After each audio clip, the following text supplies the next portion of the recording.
Should you focus on learning many words superficially or a few words well? How do you stay motivated when flashcards get boring? And how can you tell if you really know a word?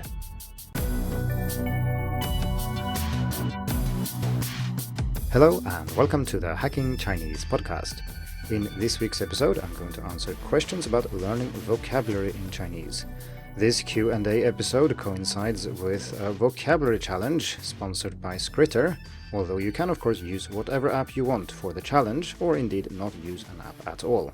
The goal with these challenges is simply to encourage you to study a little bit more than you normally do, and this month we're focusing on vocabulary. Joining is, as usual, completely free. You just need to go to challenges.hackingchinese.com and sign up for the vocabulary challenge. If you listen to this in the future, the vocabulary challenge might be over, but you can still find other challenges you can join. So in this week's episode, I'm going to answer 3 questions about learning vocabulary in Chinese, and these have all been collected from Skritter users. Normally, I answer questions that have been sent to me via email, or maybe someone has asked me something on social media or left a comment on Hacking Chinese. But this time I asked the Skritter team if they could provide me with some questions about how to learn vocabulary in Chinese, and I got a few and selected 3 of them to answer in this episode. As usual, I'm going to try to answer these questions in a way that is interesting for you, even if you're not the person who asked the question, or even if you're not using Skritter. So this episode should be interesting for anyone who learns vocabulary in Chinese using some kind of app. So here are the 3 questions we're going to talk about in this episode. First, should you focus on learning many words superficially or learn a few words well? Second, how do you stay motivated when flashcards get boring? And third, how can you tell if you really know a word? And each question is actually a bit longer, but I will get to that when we talk about that question in particular. But that's, generally speaking, what we're going to talk about. I hope you find those questions interesting, so let's dig in. The first question is it better to add lots of new words at once or focus on mastering a smaller set first? So essentially a matter of quantity versus quality. I usually argue that quantity beats quality most of the time when it comes to vocabulary, because if you know lots of words, even if you don't know them well, they will unlock and give you access to lots of content that you couldn't understand otherwise. And if you're not able to use these words or know all the finer nuances and so on, that's something you can pick up later. It's important to note that you can know words on many different levels, but that it's not necessarily better to always know more. Well, technically, if there was no opportunity cost, it would be better to know more, but that's not the case. It's perfectly natural to have a larger passive vocabulary than active vocabulary, and passive vocabulary here means you can recognize the characters and words, maybe in spoken Chinese or in written Chinese, but you don't necessarily know how to use them yourself. And like I said, this is perfectly normal and as it should be. The key point here is that learning something so you can recognize it in context is significantly easier and therefore faster than learning how to use it yourself. So even though the numbers here are a bit arbitrary, let's say it might take you 10 times as long to learn a word to the level where you can use it accurately on your own compared to just recognizing it in its most common environments. Well, in practice then, this means that you can either learn one word really well or learn 10 words superficially. And depending on what you want to use this word for, it might be a better idea to have more words than having fewer words that you know really well. In general, this depends if we're talking about listening, speaking, reading, or writing. So when you yourself produce Chinese, it's really good to know few words but know them well, because if you know the right words and you really know how to use them, you can express quite a lot in Chinese, even though you don't know that many words. I've talked about this before on the podcast, and there is an article on Hacking Chinese I wrote using only the most common 1,000 words in English, and it doesn't sound like a lot knowing just 1,000 words and being able to write about language acquisition, but it's certainly possible if you know the right words and if you can use them well. As usual, I'll put links to the things I mentioned in this article so you can check them out later, and sometimes I also provide extra reading, so do check out the show notes for that. So if quality is important when you produce Chinese yourself, quantity is more important when you listen to what other people say or when you read Chinese, because then you cannot choose what words other people are using, and they obviously have a broader vocabulary than you do, so they will naturally produce more varied language. And if you don't understand the words that they say, you will have a problem. If you're in a conversation, you can ask about it, or if you're reading with a dictionary, you can look it up. But it's still a problem that you don't understand these words. And you don't need to understand them to the point where you could say the sentences that they do or write them, but you do need to understand them to the point where you can at least get the gist of what they're trying to say. Before moving on to the next question, I'd like to address something that is tangential to what I just said, but still very important, and that is that it depends a lot on where you get your words from. So if you're going to go for quantity when it comes to listening and reading, it matters a lot where your words are coming from. If you're just taking them from a list without context and without any purpose really, I don't think you should go for quantity at all. You should instead start reading and listening more so you can learn words that way. And the words that seem to matter most, those are the words you add to your flashcard app.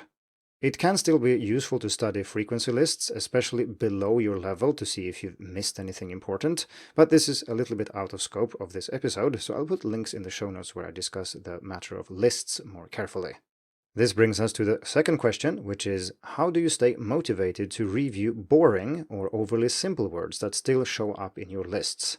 Is there any point where I should stop studying them? So, spaced repetition software is meant to schedule your reviews in an optimal way. And this means that if you get something right, it will be scheduled further into the future. And if you get something wrong, then the interval will get reset, or at least you will see the word very soon again to confirm whether you've forgotten it or not. In an ideal world, this means that the program should serve you these reviews right about when you're about to forget them. This means that there should be few words you actually forget, but there should also be few words that you think are super easy.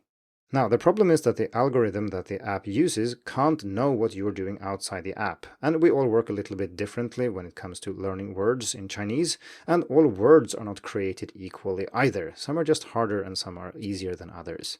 What you do outside the app matters greatly, so if you use Chinese daily, you read and listen, you type and you speak, then of course you will find that some reviews are really much easier than the app thinks because you have been reviewing these words in between reviews, and the app can't know what you've been reading and listening to in the meantime.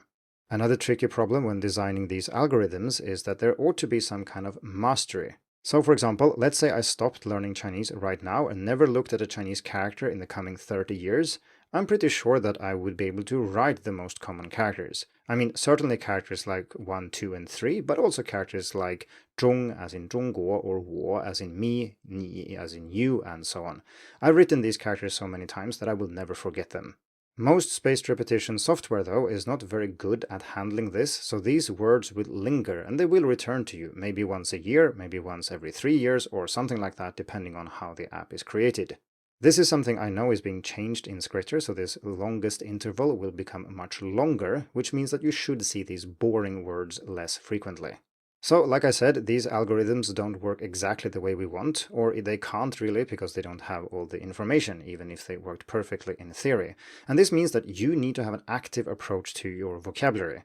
You should delete, modify, or update words whenever you see fit, and if you encounter words you no longer need or you think they are too easy, you can just suspend, ban, delete, or whatever the app you use calls it. And so this is the answer to the second part of the question, if there is a point where you should take them out of your study queue. And the answer then is yes. If you encounter words you're not interested in, you think they are too easy or something else, just delete them. This will save time and energy to learn other words, so don't be afraid of deleting things. I mean, your flashcard deck is not your memory, so deleting them from the deck does not delete these words from your memory. It's also important to note that you shouldn't confine your learning to any app. I mean, if you're using the language, written and spoken, you will run into the most common words and characters all the time, and you will review them naturally that way. The only exception to this, I think, is handwriting. So if you value handwriting and really want to be able to write Chinese characters by hand, then having flashcards for these characters is kind of useful, because beyond the most common ones that I mentioned earlier, it is easy to forget how to write characters. It's also very clear here that simply reading will not enable you to write things by hand, or it might in some very simple cases, but generally speaking, knowing how to read something does not mean you know how to write it. Okay, that brings us to the third and final question, which is, how can you tell if you're actually able to use a word versus just memorizing it for the app? The straightforward answer to this question is that you know if you can use it when you actually try to use it. So I'm guessing that this question comes from someone who uses vocabulary apps quite a lot and is not sure if learning vocabulary in the app will actually transfer to real-world knowledge. That is a very sound and healthy question to ask, and this is a question about validity. So if your study method actually leads to the results you are looking for. And more specifically in this case then, if you review words in, say, Skritter, does that mean that if you need these words in real life that you will then also know how to use them? This ties back to something we talked about earlier in this episode when it comes to different levels of knowledge. No app can teach you everything there is to know about a word, and that's not the point of these apps either.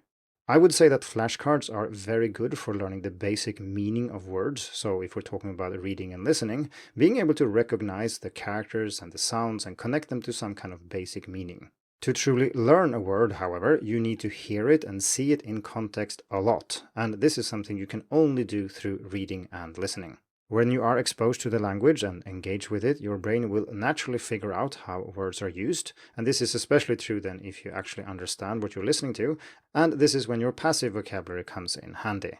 While it's possible to activate vocabulary through apps as well, for example, if you have a speaking card where you're supposed to recall how to say something in Chinese based on, say, an example sentence, based on translation or a picture or something, that is closer to speaking, but it's still not speaking. The same is true for writing. If you have a sentence with a gap in it and you're supposed to fill it in with characters that matches the context and so on, this is closer to producing a sentence when you want to write it to a friend, but it's still not the same thing. And no app will, as I said, be able to teach you all these things, and there is no point in really trying, in my opinion. As I've mentioned already, I think flashcard apps can be very powerful when it comes to expanding vocabulary rapidly, but that doesn't mean you can learn everything from an app. So I think the answer to the question here is that we have different ways of knowing a word, and knowing something just so you recognize it, as we've seen, is not necessarily bad. So just because you can recall something in an app, but you can't use the word in real life, that doesn't mean that the knowledge you have is useless. If you can understand it when somebody says it or when you encounter it in a text, that is valuable in itself. And as I've also said, I doubt that an app can teach you all the things you need. You're better off focusing that time on reading and listening. There might be a subset of words and phrases that are worth focusing on more actively to make sure you really know how to use them, but I don't think that spaced repetition software is the best solution here, because the whole point there is to schedule things over time so you can recall them long term. It's not to explore how they are used in different contexts. This brings us to the end of the episode. Go join the vocabulary challenge if you haven't already, and I hope to see you there. Thank you for tuning in to the Hacking Chinese podcast. If you like this episode, please share it. More information and inspiration about learning and teaching Chinese can be found at hackingchinese.com. See you in the next episode, and until then, good luck with your studies.